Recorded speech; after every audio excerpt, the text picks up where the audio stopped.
Assalamualaikum. Jadi hari ini karena udah lama banget aku nggak pernah ngepost di channel YouTube aku mau membahas lebih sering ya atau lebih dalam seputar women's health karena aku really concerned about the women's health gitu kan. Nah, tapi topik yang kali ini akan kita obrolin adalah tentang kehamilan. Jadi pregnancy. Nah, teman-teman pasti tahu dong yang namanya kehamilan adalah sebuah momen yang pasti ditunggu-tunggu oleh setiap perempuan ya karena fitrahnya kita memang untuk memiliki keturunan. Nah, kehamilan itu sendiri adalah sebuah kondisi yang normal. Jadi ibu hamil itu bukan kondisi yang sakit ya, normal seperti pada orang-orang yang tidak hamil yang sehat pada umumnya. Kehamilan ini normal namun terbatas. Nah, gimana dong maksudnya normal tapi terbatas? Ternyata terbatas ini karena kita ketika hamil pasti akan mengalami perubahan di dalam tubuh.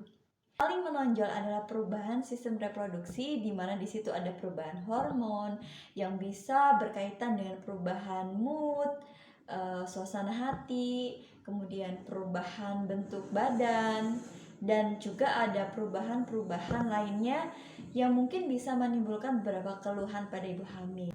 Karena ibu hamil ini punya keterbatasan, maka yang perlu diingat adalah ibu hamil ini masih boleh beraktivitas biasa seperti ibu-ibu tidak hamil yang sehat pada umumnya. Cuman kenapa terbatas gitu? Karena kita memiliki janin di dalam rahim yang harus kita jaga. Jadi kita harus bisa memilih dan memilah aktivitas-aktivitas mana yang sekiranya nanti bisa membahayakan kondisi janin. Misalnya beraktivitas tidak yang terlalu berat. Nah, itu juga akan berpengaruh kepada janin kita. Jadi terbatas ini membatasi hal-hal yang sekiranya bisa membahayakan janin dan ibu ya. Nah, yang paling penting di dalam kehamilan itu sendiri, selain adanya sebuah perubahan di dalam tubuh kita, tentunya ini menyebabkan perubahan kebutuhan pada ibu hamil sendiri. Jadi ibu hamil ini kalau misalnya yang kita tahu ya, umumnya yang dibutuhkan tuh kebutuhan apa? Satu, biasanya kebutuhan nutrisi. Sering tuh kalau misalnya cerita-cerita sama teman atau sama saudara atau misalnya kita periksa, yang paling penting mesti yang ditekanin adalah nutrisi. Jangan lupa ibu nanti makan ini, hindarin makan ini, makannya yang banyak, yang bergizi, yang sehat dan lain sebagainya. Yang kedua adalah kebutuhan untuk tahu perkembangan kesehatan ibu dan janin. Makanya kita perlu check up rutin. Kalau di dalam dunia kesehatan, kita harus melakukan ANC ya. Jadi antenatal care. Jadi pemeriksaan pada ibu hamil yang biasanya dilakukan pada tiap trimesternya. Ada satu kebutuhan yang sebenarnya penting banget, cuman sering diabaikan oleh ibu hamil ataupun orang-orang di sekitar. Apa itu?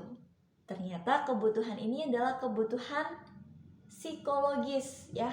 Jadi ibu hamil ini butuh banget yang namanya support system, orang-orang yang mendukung, yang mensupport selalu ya, terutama ini bagi calon ibu atau yang bagi ibu hamil yang baru pertama kali hamil, ngerasain hamil, dan ibu hamil yang baru pertama memasuki fase awal. Jadi di fase trimester pertama atau di 3 bulan pertama ini tentu akan mengalami keluhan-keluhan yang gak pernah dibayangin sebelumnya. Aku mau sedikit sharing, jadi mungkin selama ini aku bisa cerita ke beberapa pasien ibu hamil aku dulu ya, mendengarkan keluhan mereka, kemudian mencoba untuk memahami dan mencoba untuk saling berbagi ilmu ya gitu, saling berbagi ilmu pengalaman seperti itu. Tapi hari ini aku benar-benar ngerasain sendiri yang namanya menjadi ibu hamil itu tidak semudah yang dibayangin ya. Jadi misalnya nih, ketika waktu dulu ada yang periksa, Bu, dia baru hamil trimester pertama, Bu, ini berat badan aku kok nggak naik-naik. terus mual, terus bawaannya pusing, udah lemes. Pokoknya susah banget buat makan. Yang paling Bu Bidan ngasih sarannya, yaudah Bu, yang sabar. Nanti makannya, coba makan yang sedikit, tapi sering. Pasti ini akan menjadi apa ya, nasihat atau ya motivasi atau masukan yang sering kita jumpai gitu. Misalnya kita ketemu dengan provider, dengan tenaga kesehatan. Tetapi ternyata pada kenyataannya tidak semudah itu. Walaupun memang benar makan harus sedikit tetapi sering, ya makan dikit tapi sering gitu. Udah harus prepare nih beberapa makanan ringan, misalnya biskuit gitu. Ketika mual, ya itu bisa jadi memicu perubahan emosional pada ibu hamil. Jadi ibu hamil ini yang awalnya sudah sensitif karena faktor hormon, ditambah lagi dia mual, apalagi ditambah lagi pusing, lemes. Nah, itu juga akan memicu peningkatan emosi. Jadi dia akan gampang banget marah, gampang banget sensitif. Yang paling penting adalah dukungan orang-orang di sekitar, ya. Aku bilang dukungan keluarga. At least adalah dukungan dari suami, dukungan dari orang tua atau yang tinggal di rumah itu, entah bisa orang tua, bisa saudara, atau kalau misalnya dengan suami ya dengan suami itu. Siapapun yang mendengar ini ya, jadi tidak hanya ibu hamil, melainkan orang-orang yang tinggal bersama ibu hamil ya, satu rumah dengan ibu hamil. Teman-teman bisa sangat memahami kondisi ibu hamil ini sangat unik ya, unik, spesial. Ya kalau bisa dibilang ini harus sabar, karena memang kan hamil ini adalah fase dimana perempuan ini sedang berjuang fisabilillah gitu. Jadi orang-orang di sekitarnya pun juga harus ikut berjuang, harus ikut mendukung. Aku pernah ngalamin yang namanya depresi. Mungkin dibilang masih skalanya masih depresi ringan. Sumber masalahnya sebenarnya hal yang sepele. Aku masih belum bisa beradaptasi dengan kehamilanku sendiri dan juga beradaptasi dengan respon dari orang-orang di sekitar. Aku sangat interest banget untuk mengangkat depresi pada kehamilan, terutama pada trimester 1 ya. Karena ini masa-masa kritis bagi ibu hamil yang harus berjuang untuk bisa melewatinya dengan baik. Nah, depresi ini sendiri kalau dibiarkan terutama pada trimester 1 itu dampaknya sangat bahaya. Ya, ada ibu hamil yang dia nggak ada sebab tiba-tiba nangis. Ya, terus misalnya suaminya bilang hal sepele ya atau ngobrol ringan, ngobrol biasa pada umumnya. Tiba-tiba nggak terima, sedih dan nangis. Ada ibu hamil yang tiba-tiba dia merasa dirinya tidak berharga, atau misalnya kok ngerasa orang-orang di sekitar aku kok nggak peduli ya sama aku, atau kok misalnya orang-orang di sekitar aku kok malah misalnya memberikan masukan yang makin membuat aku tertekan ya nasihat-nasihatnya itu malah kayak memaksakan aku, yang sebenarnya aku nggak mau seperti itu. Nah, itu juga cukup harus dipahami gitu oleh orang-orang sekitar yang tinggal dengan ibu hamil. Jadi ibu hamil ini super sensitif ya. Ya mungkin ada ibu hamil yang tidak terlalu sensitif, mungkin ada. Tapi memang ada kecenderungan ibu hamil ini akan mengalami sensitivitas yang tinggi, terutama pada trimester awal ini. Pada umumnya, topik-topik depresi atau masalah psikologis ini kan biasanya sering kita jumpai pada ibu-ibu postpartum atau ibu-ibu yang sudah lahiran. Ada kita jumpai namanya baby blues, ada postpartum syndrome.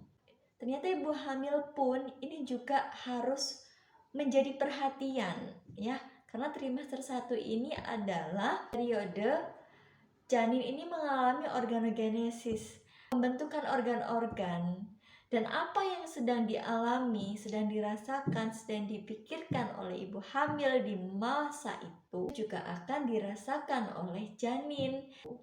Nah, depresi ini sebenarnya tidak akan terjadi apabila kita bisa perlahan-lahan untuk merubah mindset yang awalnya itu negatif, itu dirubah menjadi hal positif, adalah hal yang sebenarnya menyenangkan. Aku berharap sih suami-suami di sini ya yang mendengarkan video ini juga bisa memahami kondisi istrinya yang seperti itu. Karena kan ini kan kehamilan ini kan bukan kehamilannya istri doang ya, tapi kehamilannya berdua ya. Jadi kehamilan bersama. Jadi apa yang dirasain istri, suami ini harus jadi suami siaga. Nah, apa yang dirasain istri ini, suami pun harus bisa paham dan bisa membantu istrinya untuk mengatasi itu. Mencoba untuk bersyukur, mensyukuri setiap keluhan yang ada. Kita harus bisa mengantisipasi keterbatasan.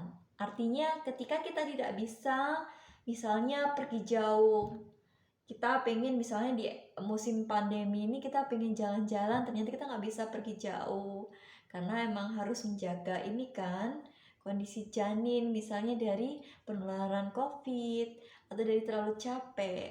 Nah, itu kita bisa mengalihkannya pada hal-hal lain. Misalnya nonton, ya udah nonton movie di rumah, di laptop atau pakai smartphone-nya kita nonton. Atau kita baca buku, cari hobi yang bisa dilakukan di rumah. Dan yang penting adalah support system ya. Sekali lagi, kehadiran orang-orang terdekat itu sangat penting. Jadi kalian juga harus bisa mendukung dan mensupport mereka. Semoga bermanfaat dan salam sehat untuk seluruh perempuan, terutama pregnant woman. So, goodbye. Assalamualaikum warahmatullahi wabarakatuh.